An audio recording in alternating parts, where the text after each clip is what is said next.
Eto pa mga bossing ko, ang isa sa mga pinakamaganda na dapat ay magawa po natin mga bossing bago pumasok ang mga unang buwan mga bossing.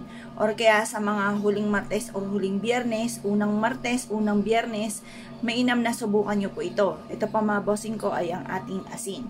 Ang gagawin lamang po natin mga bossing ko, ibubudbud po natin to dito mga bossing yan, yung ating asin.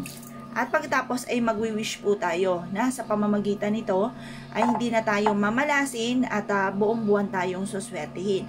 At mas magiging masagana ang ating pong pamumuhay. Ganyan lang po ang inyo pong gagawin mga bossing.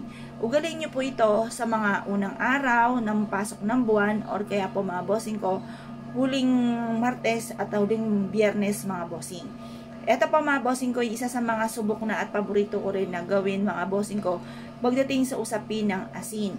Kasi ang asin mga bossing ko ay mabisang pang cleansing, nagtataboy po ito ng mga kamalasan at ito po ay nag-a-attract ng swerte. Pagdating sa usapin ng mga punsoy, ang the best po mga bossing ko ng pang-cleansing ay ang asin. Kagaya na na-share ko nga po sa inyo, sa isang resort na pinuntahan namin, ay napakaraming tao, fully book na po sila at hindi na halos tumanggap ng mga walk-in dahil sa punong-puno na ang kanilang resort mga bossing. At doon ay napansin ko, may malaki silang bowl ng asin mga bossing ko sa main entrance ng kanyang negosyo. Samantalang ang mga katabi po niyan mga bossing ay halos wala ng tao, halos napakatahimik at kumbaga konti na lang ay magsasara na mga bossing. Pero sa kanila ay dinudumog mga bossing, bukod sa ganda ng kanilang ambience ay meron din silang pang-cleansing at pantabay na mga kamalasan. At talaga naman tunay na nare-relax ang mga taong pumupunta po doon mga bossing. Subukan nyo po ito. Kung kayo po isa sa mga mahilig sa mga pampaswerte, wag na wag ka magpapawala nito dahil ako po isa sa mga magpapatotoo na sinuwerte sa pamamagitan ng ganitong mga pamamaraan. Kung naniniwala ka at naisyo po itong gawin, lumarga po kayo. Dahil ito po ay makakatulong upang sa ganon ay mabilis yung ma-achieve ko anuman po ang mga ninanais ninyo. Proven po ito mga bossing. Ngayon pa mga bossing, kung naniniwala ka, subukan nyo po itong gawin. Linisin nyo muna yung CR po ninyo mga bossing. At pagkatapos mga bossing ko ay maglagay ka ng asin sa inyo pong aridoro or sa mga strainer po na yung kagaya ng lababo, yung paliguan po natin, yun, maglagay ka doon ng asin mga bossing. Sa mga butas-butas na yan.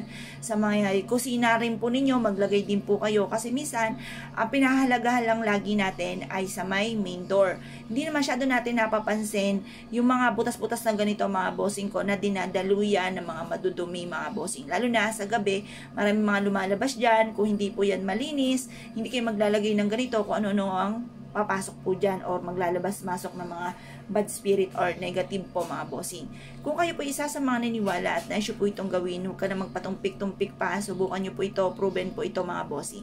Kung ikaw ay isa sa mga naniniwala, mahilig ka sa mga pampaswerte, ay siya, lumarga po kayo at ito po ay makakatulong upang sa ganon ay magtuloy-tuloy ang agos ng swerte. Kaya kung pinaniwala mga bossing, ay siya, good luck po sa inyo po lahat.